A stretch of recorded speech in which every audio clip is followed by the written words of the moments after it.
बोली काशी विश्वनाथ महादेव की, गंगा मैया की,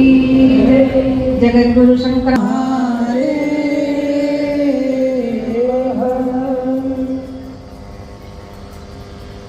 काशी प्रणाम। અને ખરેખર આજ હું મારી જાતને ભાગ્યશાળી સમજું છું કે આવું આપણું સનાતન ધર્મ બિરાજમાન है। तो व्यास दादी ऊपर विराजमान व्यासा स्वरूप विप्रवृंद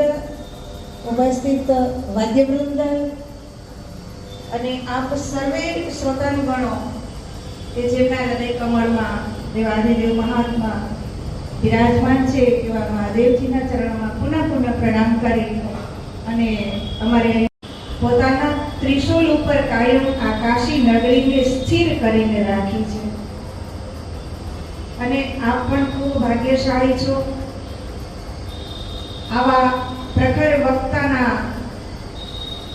મુખે સાંભળી રહ્યા છો। અને કાશી વિશે તો બાપ શું આપણે વધારે કહીએ कि काशी तो जीवन का सार है। काशी तो जीवन का सार है, देवाधिदेव महादेव का उपहार है, प्रसन्नता का भी हार है, और देखो तो ये मोक्ष का द्वार है। तो काशी नगरी ની અંદર ઉપસ્થિત થઈ અને આપ જ્યારે સુંદર મજાના મહાશિવ પુરાણ જ્યારે શ્રવણ કરી રહ્યા છો તો ખરેખર શિવ પુરાણ નો દેવ એટલે મહાદેવ અને એ જ એક નામ શિવ અને શિવનો અર્થ થાય છે હંમેશા કલ્યાણ।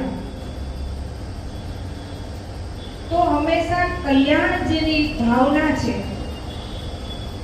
અને આટલો બધો પરિશ્રમ ઉઠાવી અને જો ગુજરાત થી અહીંયા આપણે આવતા હોય તો એક કલ્યાણની ભદ્ર ભાવના સાથે દાદાની પણ એવી ભાવના હોય કે ભાઈ ચલો અમારી વક્તાની વાણી તો અહીંયા દિવ્ય અને ભવ્ય બને જ, કારણ કે આવા જે મોક્ષની નગરી છે, 7 નગરીની અંદર પ્રથમ કાશીનો સ્થાન આવેલું છે। તો આ કાશી નગરીની અંદર વાણી દિવ્ય અને ભવ્ય તો વક્તાની બને જ છે, પણ અહીંયા મારા મત મુજબ નહીં પણ શાસ્ત્ર સનાતન શાસ્ત્રની અંદર કહેવાયેલું છે કે અહીંયા આવા સ્થળ ઉપર બેસી અને કથા સાંભળવી એની મારા બાપ એક ને પણ 71 પેઢી થઈ જાય। તો એવી આ મોક્ષ નગરી અને એમાં મહાદેવજીનું ચરિત્ર જેની અંદર સમાનતા સિવાય બીજું તમને કાંઈ જોવા ન મળે એવો ભોળિયો મહાદેવ અને એની કથા શ્રવણ કરી અને તમે બધા ખૂબ જ ધન્ય બનશો। અને ખાસ આમ તો સૂચન આપવા નથી માંગતી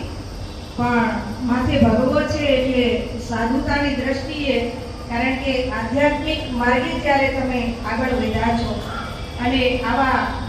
પવિત્ર નગરીની અંદર જ્યારે બિરાજમાન છો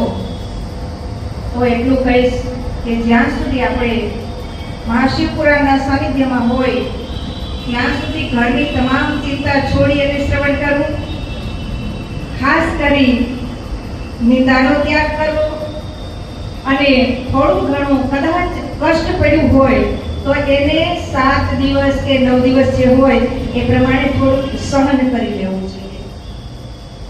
કારણ કે જાત્રાનો અર્થ જ એવો થાય કે જો ત્રાસ વેઠવાની ત્રેવડ હોય તો જા, એટલે જે કઈ કષ્ટ થોડું અને એને જ આપણે જાત્રા કહેવાય ને તો ફરવા જવાનું કહેવાય। ફરવા જઈને ત્યાં ધોમ રૂપિયા વાપરીએ તો કષ્ટ ન પડે, પણ જ્યારે જાત્રા કરવા નીકળીએ ને ત્યારે થોડું સહન કરતા શીખીએ। તો ખૂબ સુંદર મજાનું વાતાવરણ છે, મોક્ષ નગરી છે અને દેવાધિદેવ મહાદેવ કાશી વિશે એમ કહેવાય છે કે અનંત પ્રલય થાય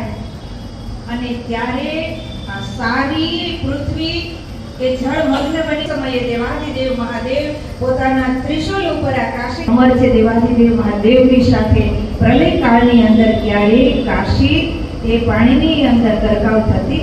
નથી. અને એટલા માટે અહીંયા ક્યાંથી લોકો અંત સમયે અહીંયા વિતાવે છે અને મોક્ષને પામવા માટે થઈ અને આધ્યાત્મિક માર્ગે એની અંદર 3 માર્ગ, પછી જ્ઞાન માર્ગ હોય તો ભલે, કર્મ માર્ગ હોય તો ભલે, કે પછી ભક્તિના માર્ગે, એ 3 માર્ગથી એક કોઈ પણ પ્રકારનો માર્ગનો પોતે એ પસંદ કરી અને આગળ વધે છે અને અંત સમયે અહીંયા વિતાવે છે અને પોતે એવી ઈચ્છા રાખે છે કે